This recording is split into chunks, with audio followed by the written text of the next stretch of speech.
El caso de Orne y Hutchinson, si es que eran ellos los misteriosos exiliados, tuvo una misteriosa secuela. Impulsado por un vago presentimiento que le asaltó en medio de los horrores de aquel periodo, Willett acudió a una agencia internacional de información para que le facilitaran la mayor cantidad de datos posibles acerca de los sucesos más notables ocurridos en Praga y Transilvania Oriental. Y después de 6 meses de investigación creyó haber encontrado entre los numerosos artículos que había recibido y traducido 2 datos significativos. Uno de los artículos en cuestión se refería a la completa destrucción durante la noche de una casa del barrio más antiguo de Praga, y a la desaparición de un anciano de muy mala fama llamado Josef Nadet, el cual había vivido allí solo desde tiempos inmemoriales. El otro hablaba de una tremenda explosión ocurrida en las montañas de Transilvania, al este de Rakus, que había tenido como consecuencia la desaparición del castillo de Ferenczi con todos sus moradores. El castillo tenía pésima reputación en la comarca y su propietario era temido y odiado por los campesinos de los alrededores. Precisamente por aquellas fechas, tenía que presentarse ante las autoridades de Bucarest, que querían someterle a un serio interrogatorio. Pero la explosión había venido a cortar lo que, al decir de las gentes, había sido una vida dedicada al mal, y que se remontaba a épocas muy remotas. Willett sostiene que la mano que escribió aquel mensaje en caligrafía sajona era capaz de empuñar armas más fuertes que la pluma, y que había asumido la responsabilidad de acabar con Hutchinson y Orne, dejándole a él la tarea de terminar con Curwen. El doctor se niega a pensar siquiera cuál pudo ser el destino final de aquellos 2 extraños personajes. 5 a la mañana siguiente, el doctor Willett acudió muy temprano a la mansión de los Sword, a fin de estar presente cuando llegaran los detectives. Consideraba que la destrucción o reclusión de Allen, o de Curwen, si se daba como válida la posibilidad de una reencarnación, era una necesidad imperiosa que había que satisfacer a cualquier precio, y así se lo manifestó al señor Ward mientras esperaban la llegada de los visitantes. Se encontraban en la planta baja, ya que los pisos superiores de la casa empezaban a ser aborrecidos a causa de la fetidez que se respiraba en ellos, fetidez que los criados más antiguos relacionaban con alguna maldición relacionada con el desaparecido retrato de Joseph Curwen. A las 9, se presentaron los 3 detectives, que inmediatamente dieron comienzo a la lectura del informe. Por desgracia no habían podido localizar al mulato Tony Gómez, ni podían dar noticia de cuál fuera el lugar de procedencia del Dr. Allen ni de su actual paradero. Pero habían reunido un considerable número de datos y de información general acerca del silencioso personaje. Los vecinos de Pawtuxet le consideraban un ser vagamente sobrenatural, y creían que su barba era teñida, o postiza, creencia que resultó ser cierta, pues se había hallado en el bungalow, junto a un par de gafas ahumadas, una barba postiza. Un tendero había declarado que su caligrafía era muy extraña y enmarañada, dato que confirmaron las notas escritas a lápiz encontradas en su habitación e identificadas por el comerciante. En relación con el vampirismo del verano anterior, la mayoría creía que el verdadero vampiro era Allen, y no Ward. También figuraban en el informe las declaraciones de los oficiales que habían visitado el bungalow a raíz del incidente del asalto al camión. No vieron nada particularmente siniestro en el Dr. Allen, pero le juzgaban la figura dominante en la sombría vivienda. La estancia en que había tenido lugar la entrevista se hallaba en la penumbra, pero estaban seguros de poder identificarle si volvían a verle. Habían notado algo extraño en su barba, y les pareció ver que tenía una pequeña cicatriz encima del ojo derecho. En cuanto al registro de la habitación de Allen, no había aportado ningún dato concreto a la investigación, exceptuando el hallazgo de la barba y las gafas, y de varias notas escritas descuidadamente, y cuya caligrafía era idéntica a la de los antiguos manuscritos de Curwen, y a las recientes anotaciones del joven Ward halladas en la desaparecida cripta. El Dr. Willett y el Sr. Ward se sintieron invadidos por un profundo terror cósmico, sutil e insidioso, al oír la relación de aquellos hallazgos, y casi temblaron cuando una idea vaga y descabellada les asaltó a los 2 al mismo tiempo. La barba postiza, las gafas, la enmarañada caligrafía de Curwen, el antiguo retrato y la diminuta cicatriz, el joven transformado, y con una cicatriz semejante, la voz profunda y cavernosa que había sonado al otro lado del hilo telefónico. No era esa voz la que le recordaba ahora al señor Ward la de su hijo, quien había visto a Charles y a Allen juntos. Sí, los policías les habían visto juntos en el bungalow, pero, ¿y después? No había coincidido la desaparición de Allen con los temores de Charles y su definitiva instalación en el bungalow. Curwen, Allen, Ward. En qué sacrílega y abominable fusión habían caído dos épocas y dos personas. Aquella detestable semejanza entre el personaje del cuadro y el joven Ward. Aquellos ojos del lienzo que parecían seguir a Charles por toda la habitación. Porque Allen y Charles imitaban la caligrafía de Joseph Curwen incluso cuando estaban solos. Y luego, la espantosa tarea que habían llevado a cabo aquellos hombres. La desaparecida cripta llena de horrores que había envejecido al médico en una noche. Los monstruos hambrientos encerrados en los fosos fétidos. Aquella terrible fórmula que tan indescriptibles resultados había producido. El mensaje que Willett había encontrado en su bolsillo. Los documentos. Las cartas. Todas las alusiones a tumbas. A misteriosas sales. A descubrimientos. ¿A dónde conducía todo aquello? Finalmente, el señor Ward tomó la decisión más prudente. Evitando pensar en lo que hacía, entregó a los detectives una fotografía para que la mostraran a todos los comerciantes de Pawtuxet que hubieran visto al misterioso Dr. Allen. Era una instantánea de su hijo con el aditamento de una barba y unas gafas oscuras, como las que había utilizado el Dr. Allen, dibujadas a pluma. Durante 2 horas, el señor Ward esperó en compañía del médico en aquella casa opresiva. Los detectives regresaron. Sí, la fotografía retocada guardaba una notable semejanza con el Dr. Allen. El señor Ward palideció, y Willett se secó la húmeda frente con el pañuelo. Allen, Ward, Curwen. ¿Qué presencia había invocado el muchacho, y con qué resultados para él? ¿Qué había ocurrido del principio al fin? ¿Quién era aquel Allen que proyectaba asesinar a Charles, y por qué había escrito su víctima en la postdata de aquella angustiada carta que su cadáver debía ser disuelto en ácido? ¿Por qué el mensaje que Willett se había encontrado en el bolsillo decía exactamente lo mismo? ¿Qué proceso de transformación había tenido lugar, y en qué momento se había producido la fase final? El día en que el doctor había recibido su carta, Charles había estado muy nervioso toda la mañana. Luego había ocurrido algún cambio. Charles había salido de la casa, sin ser visto, escapando a la vigilancia de los hombres encargados de protegerle. Fue entonces cuando debió suceder el cambio, mientras estuvo fuera.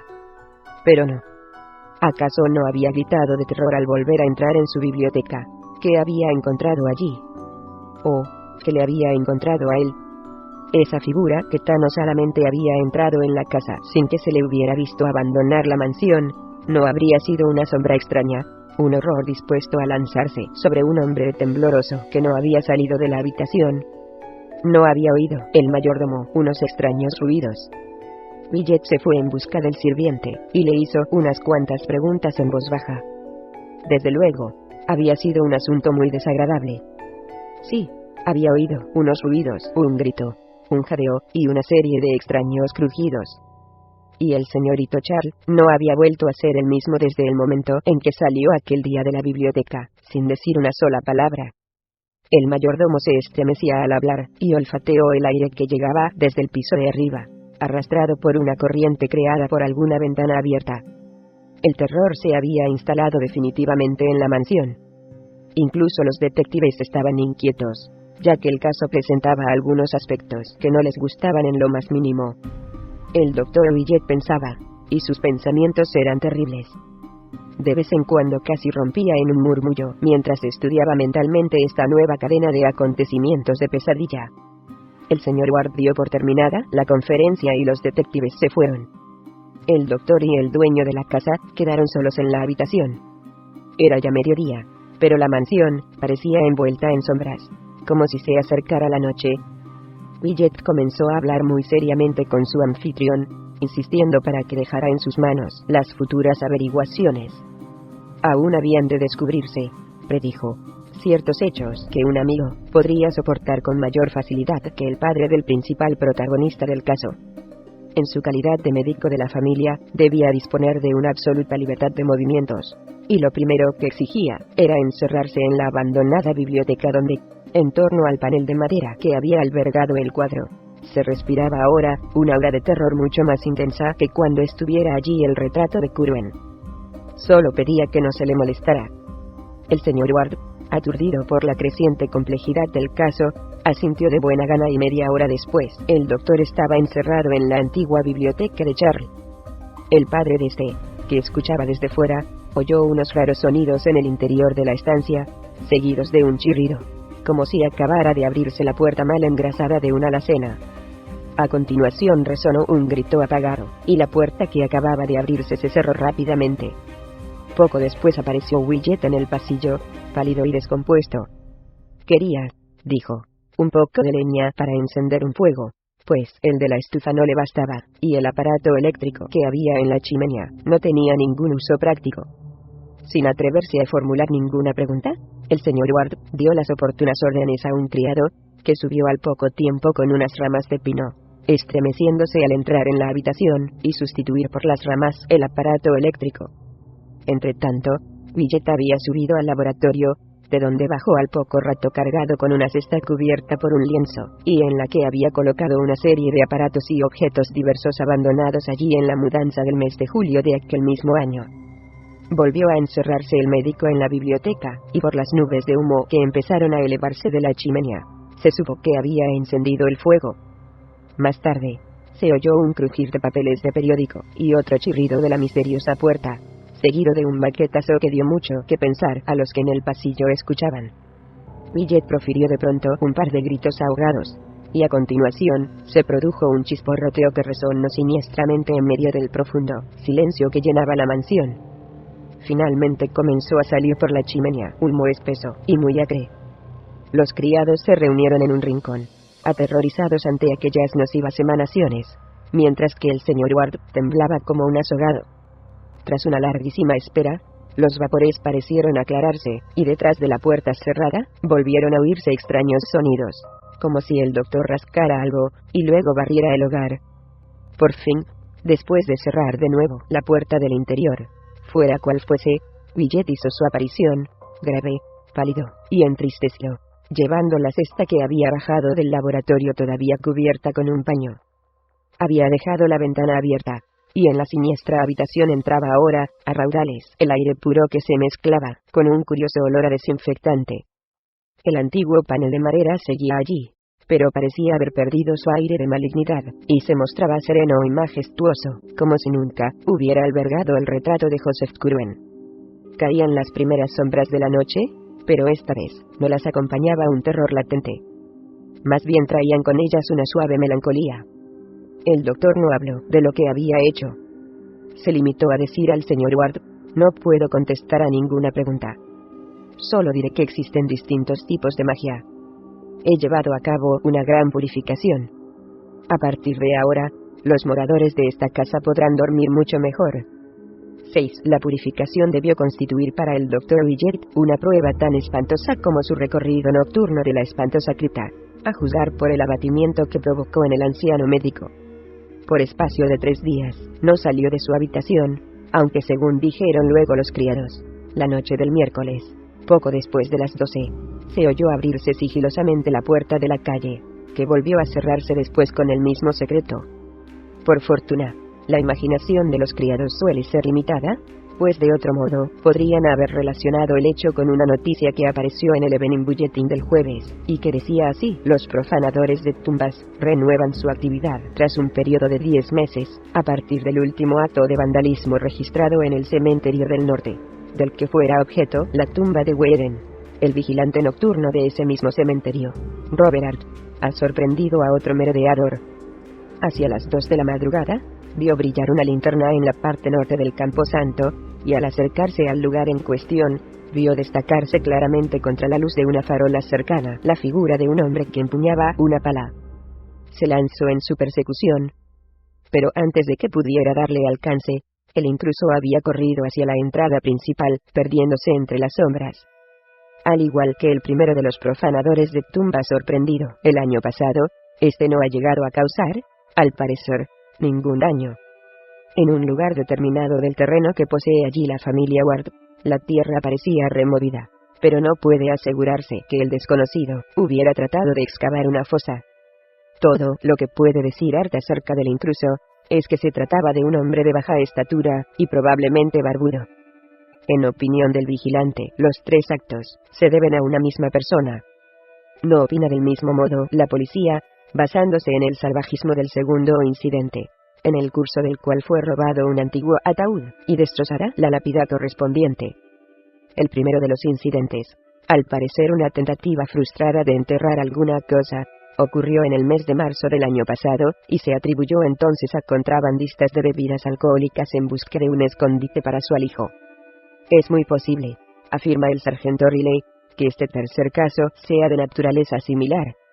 La policía está desplegando una gran actividad con vistas a identificar a los responsables de estos sucesos.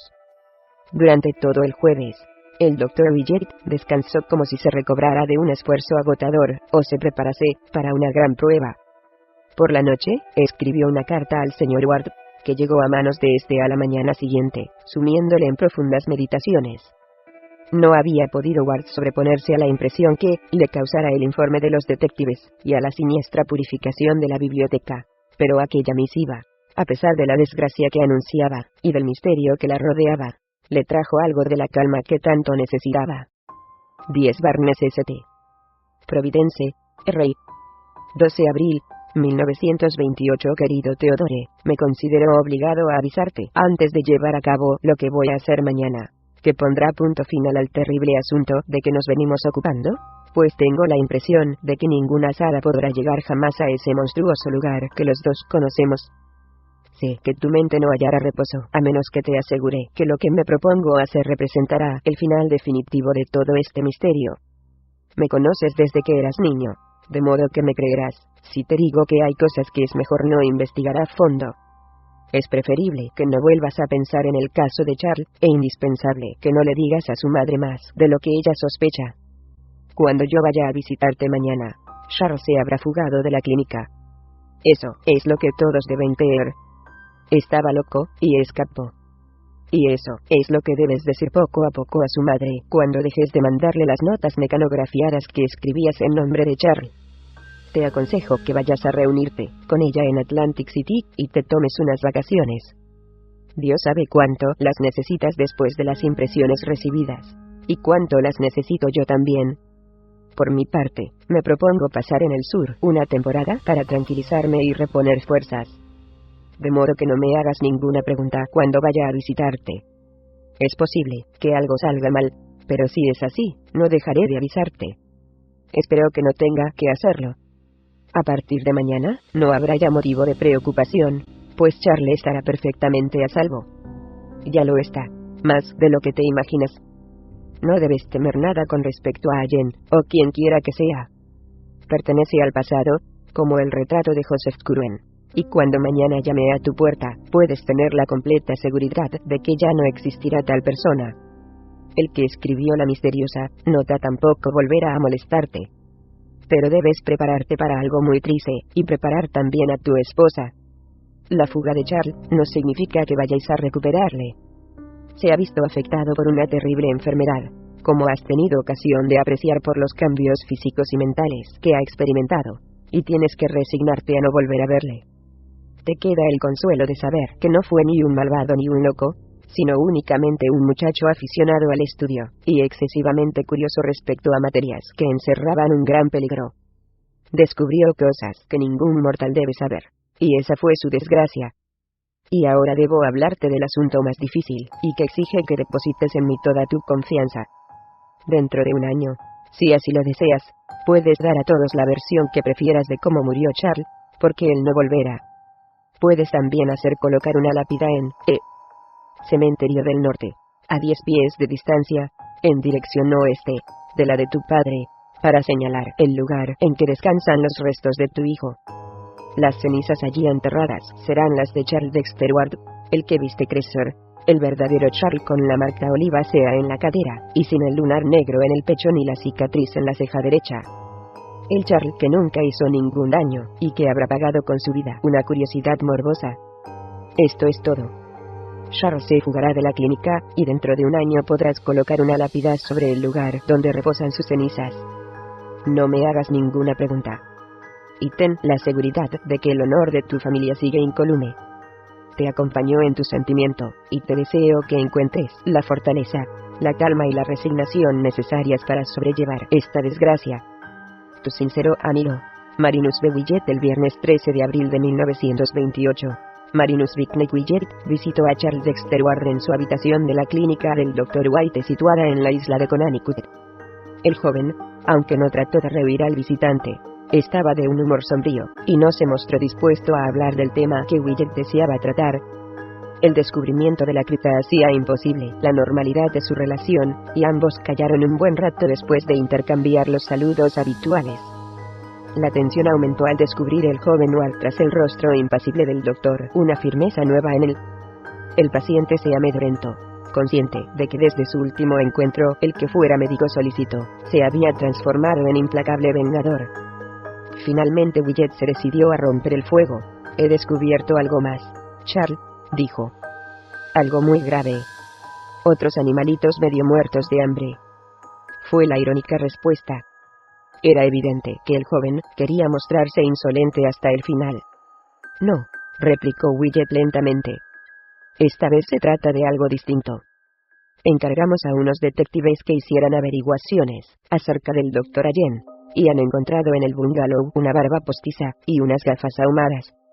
Estupendo, dijo su interlocutor, haciendo un esfuerzo por mostrarse ingenioso. Espero que fueran más favorecedoras que las de usted. A ti te sentarían muy bien, replicó el doctor. Mejor dicho, todo parece indicar que te sentaban muy bien. Mientras Willett decía estas palabras, y aunque no hubo cambio alguno en la luz que se reflejaba en el suelo, una nube pareció ocultar momentáneamente el sol. Luego Charles habló. ¿Y por qué da usted tanta importancia a eso? Es que no puede un hombre disfrazarse, si le resulta útil. Desde luego que puede hacerlo, asintió el doctor, siempre que tenga derecho a existir, y siempre que no destruya a quien le hizo venir desde más allá de las esferas. Ward se sobresaltó violentamente.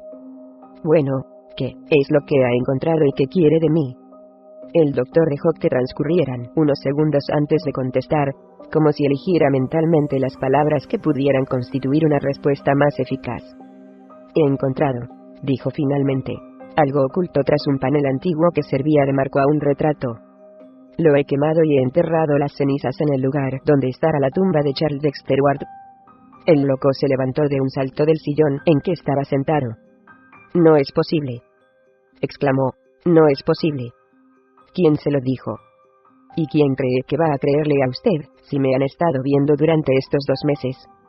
El doctor Willett, aunque de baja estatura, adquirió el porte majestuoso del magistrado al calmar a su paciente con un gesto. No se lo he dicho a nadie. No es este un caso corriente. Es de una locura tan inconcebible, y de un horror tan ajeno a nuestra realidad que ningún alienista ni juez de la tierra podría creerlo. Gracias a Dios aún me queda una chispa de imaginación que me ha permitido adivinar la verdad de lo sucedido. A mí no puede engañarme, Joseph Curwen, porque sé que su magia es auténtica. Sé cómo preparó el hechizo que perduró a través de los años, y fue a actuar sobre su doble y descendiente. Sé cómo le arrastró usted al pasado, y consiguió que le sacara de su abominable tumba. Sé cómo permaneció oculto en su laboratorio mientras se dedicaba al estudio del saber contemporáneo, y salía por las noches a escondidas. Sé que es usted el vampiro de que tanto se habló. Sé que más tarde utilizó la barba y las gafas para que nadie se asombrara del sorprendente parecido que guardaba con su descendiente. Sé lo que decidió hacer cuando Charles comenzó a reprocharle su monstruoso saqueo de tumbas de todo el mundo. Sé que fue lo que planeó, y sé cómo llevó a cabo sus planes. Se despojó de la barba y de las gafas, y engañó a los detectives que vigilaban la casa. Creyeron que el que salía y entraba era él, cuando en realidad usted le había estrangulado y ocultado tras el panel de madera de la biblioteca. Pero no se dio cuenta de que no hay 2 mentes iguales. Fue un estúpido, Curwen, al imaginar que un simple parecido físico sería suficiente. ¿Por qué no pensó usted en la forma de hablar, y en la voz, y en la caligrafía? Al final ha fracasado. Usted sabe, mejor que yo quién escribió el mensaje que me encontré en el bolsillo, pero debo advertirle que no fue escrito en vano. Hay sacrilegios y abominaciones que no pueden ser tolerados, y creo que quien escribió aquellas palabras acabará con Orney Hutchinson. Uno de los dos le escribió a usted en cierta ocasión: no llame a su presencia a nadie a quien no pueda dominar. Tenía mucha razón, Curwen. No se puede jugar con la naturaleza, a partir de ciertos límites. Todos los horrores que ha invocado, se volverán contra usted. El doctor se interrumpió ante el grito que profirió el ser que tenía delante. Indefenso, sin armas, y consciente de que cualquier acto de violencia atraería a un ejército de enfermeros, Joseph Curwen había decidido recurrir a su viejo aliado. Inició una serie de movimientos cabalísticos con los dedos, mientras aullaba con voz cavernosa las palabras de una terrible invocación per Adonai Elohim, Adonai Jehová, Adonai Sabaoth, Metraton. Pero Willet fue más rápido que él. Al tiempo que los perros de la vecindad comenzaban a aullar, y un viento helado se desataba de pronto sobre la bahía, empezó a recitar la invocación que desde un principio se había propuesto utilizar. Ojo por ojo, magia por magia. Que el resultado de ella demostrara si había aprendido las lecciones del abismo. Así fue como Marinus Willet comenzó a recitar la segunda de las dos fórmulas, la opuesta a aquella que había atraído a su presencia la figura del autor de la misteriosa nota, la críptica invocación encabezada por la cola de dragón, signo del nodo descendente Octrodaif Heble y Yogsotot Ganaisro. No bien surgió la primera palabra de la boca de Willet, cuando su paciente se interrumpió en seco. Incapaz de hablar, agitó salvajemente los brazos hasta que le abandonaron las fuerzas. Pero cuando comenzó el espantoso cambio, fue cuando resonó en el cuarto la palabra Yogsotot. No fue simplemente una disolución, sino más bien una transformación, una recapitulación, y el doctor tuvo que cerrar los ojos para no desmayarse antes de dar fin a la invocación. Pero Willet no se desmayó, y aquel hombre de pasado impío y poseedor de secretos prohibidos no volvió jamás a turbar al mundo. Aquella locura surgida de un tiempo pretérito había terminado. El caso de Charles Dexter Ward se había cerrado. Abrió los ojos Willet antes de abandonar, tambaleándose aquella habitación, y pudo ver que la memoria no le había traicionado. Tal como había predicho, no había sido necesario ningún asilo. Porque al igual que su abominable retrato un año antes, Joseph Curwen yacía ahora en el suelo bajo la forma de una delgada capa de polvo gris azulado.